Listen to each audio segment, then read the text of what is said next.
Susi Yuliar.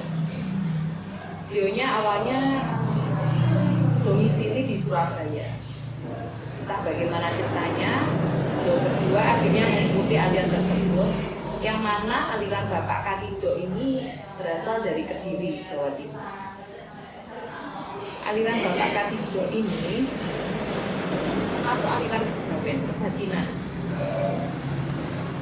Saya tidak tahu pasti bagaimana asal usulnya. Yang pasti dari yang saya ketahui, Pak Ade saya itu setiap sore itu beribadah, sembahyangnya setiap sore menghadap ke timur di dalam kamar beliau. Beliau juga membaca kitab suci. Saat membacanya itu seperti membaca hidung Jawa. Kitab sucinya itu bahasa Jawa, tulisan aksara Jawa, dan ada nabi-nabi khusus atau sunan-sunan yang dipahami mereka tidak sama dengan yang biasa dipahami umat Islam. Dan saat itu juga ibadah dakwahnya itu juga gencar. Pada tahun 1996 hingga 1998 mereka menggencarkan tentang kiamat pada tanggal 9 bulan 9 tahun 1999. Sehingga saat itu mereka dari rumah ke rumah itu mendakwakan bahwa nanti tanggal 9 bulan 9 tahun 1999 akan terjadi kiamat, akan terjadi perang. Sehingga mereka rela menyerahkan semua hartanya untuk didonasikan untuk padepokan, untuk semua kegiatan padepokan.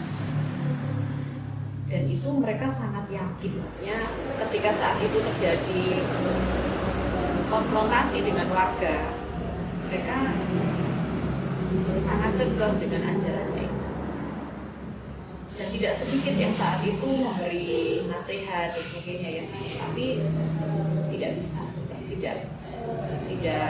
mereka tidak tegar. Saat itu setiap Jumat adik saya pergi ke Kediri untuk sebenarnya atau ke rumahnya ya, entah apa namanya, tapi di rumah juga biasanya juga sebenarnya. Dan itu pengikutnya berapa saya tidak tahu, yang pasti kalau di desa saya ada mungkin tidak lebih dari 5 orang, hanya teman-teman dekat kita. Ketika keluarga, ke tetangga-tetangga itu semuanya menolak, karena kan juga sudah bertentangan banget dengan ajaran Islam. Meskipun saat itu juga yang nggak sholat juga masih banyak sih para tetangga, tapi ketika terjadi perbedaan yang sangat-sangat dengan Islam, mereka ya.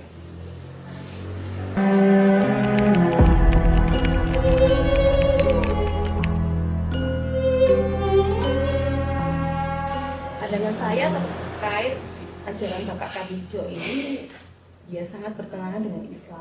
Meskipun mereka mengajarkan tentang kesopanan, ketenangan batin dan sebagainya. Akan tetapi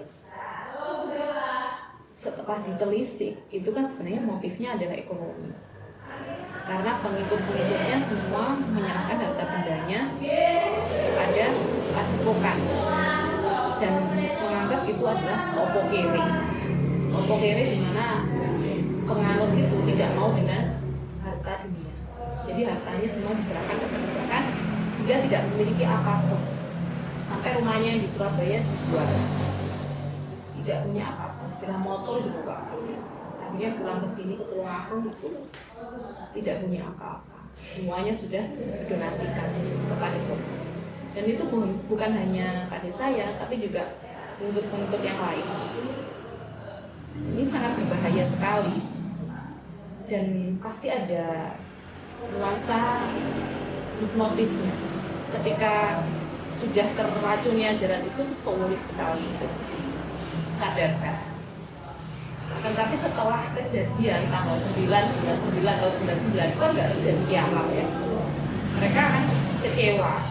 Mungkin dari situ akhirnya banyak yang bisa berpikir jernih, akhirnya keluar. Saya tidak tahu pasti pada saya kapan keluarnya. Yang jelas ketika saya balik ke sini untuk mengaku, saya kan keluar kota juga nggak ke sini terus. Itu beliau sudah tidak menyaut ajaran itu. Saya cari-cari juga sudah tidak ada kitabnya atau fotonya. Dulu ada fotonya, biasa dipajang di dinding gitu ya, goranya kakak Katijonya sendiri. Dan itu cukup membuat saya takut gitu ya, ajaran itu. Karena moro-moro itu gini, kena tamu. Semuanya nggak tahu, nggak terlihat. Tamunya katanya dari bangsa lain. Dia mesti menyiapkan tempat seolah-olah ada tamu banyak. Padahal kami tidak melihat apa-apa. Dan itu juga mereka meyakini Bung Karno itu masih hidup. Dan kadang yang Loro Kidul itu datang juga ikut.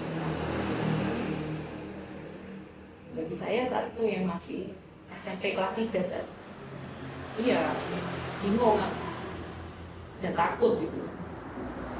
Dan itu bapak saya itu ya benar-benar protektif, jangan sampai saya terpengaruh dan ikut.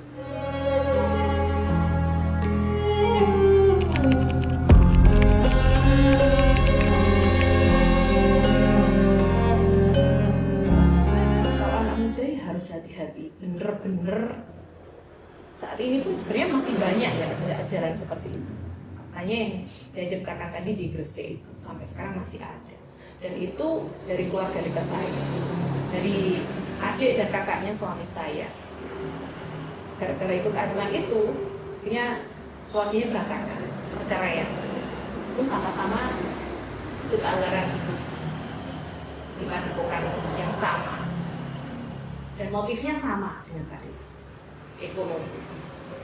Jadi kalau ini motifnya yang terbaru, itu mereka menganggap apa-apa itu harus untuk padepokan. Biasanya pertama kali datang, itu si gurunya tadi langsung bilang, wah kamu terpengaruh, kamu ada roh jahat di badan, kamu harus dibuat. Dia satu orang, ruatan itu kan kalau satu keluarga berapa? Belum lagi nanti biaya ruat rumah, itu sekitar 5 jutaan. Belum lagi biaya minyak untuk semprot-semprotkan ke semuanya rumahnya itu untuk mengusir roh jahat. Ini motifnya sama, ekonomis. Bagi anak muda sekarang harus hati-hati. Masalah akidah itu nggak boleh sampai akhirnya ya kita menyimpang dari ajaran Islam sedikit pun. Nabi itu ya terakhir Nabi Muhammad, nggak boleh kalau ada yang bilang ada nabi lain itu berarti langsung sesat. Terus kemudian juga aliran-aliran yang sepertinya berzikir, terus meyakini orang itu datang, Bung Karno datang, terus sudah nggak boleh diikuti. Mungkin mereka yang mengaku sebagai punya mata batin, mereka mungkin wajar, tapi kan itu tidak bisa dibuktikan. Hal-hal goib itu kan kita tidak harus pakai dalil yang nggak boleh menggunakan perasaan. Karena setiap manusia kan tidak sama dalam memahami hal itu. Jadi kita percaya banget, kita ya nggak bisa melihat atau bisa percaya. Dan itu biasanya digunakan untuk modus-modus penipuan. Ya seperti yang di Gresik itu. Ini sebenarnya padepokannya itu sudah dituntut, ada yang menuntut karena ditipu. Katanya dia kan beli dari padepokan itu kayak cambuk atau pedang gitu ya, katanya miliknya siapa gitu, orang sakti. Ternyata nggak juga. Dan itu akhirnya ditutup. MUI juga sebenarnya sudah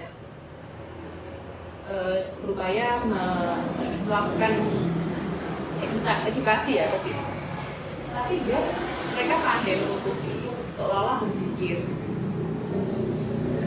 Padahal dalam keseharian pengikutnya juga ada yang sholat. Tidak ada yang sholat, tidak boleh membaca. Membaca di sini bukan membaca Al-Quran ya. Membaca apapun yang bersifat berpikir, tulisan yang mengajak berpikir. Tidak boleh membaca Quran gitu, tidak boleh. Ini sama motifnya ekonomi. muda ya harus hati-hati, karena ya sekarang itu apalagi ekonomi lagi ya, tidak sekedar permasalahan akidah biasa.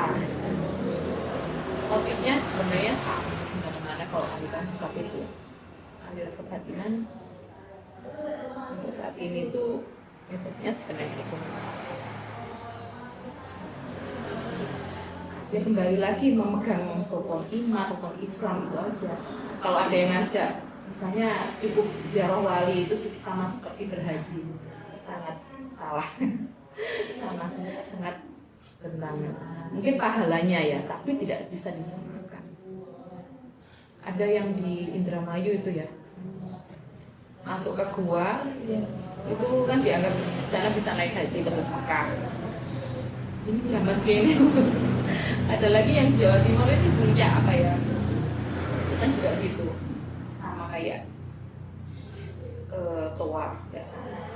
Itu jelas tidak bisa disamakan dengan ajaran Islam. Apalagi kalian semua dari UIN kan, harus benar-benar memegang teguh ini, dan kita nanti kedepannya pasti akan menemui yang kayak gini-gini. Dari zamannya Rasulullah sampai sekarang ya pasti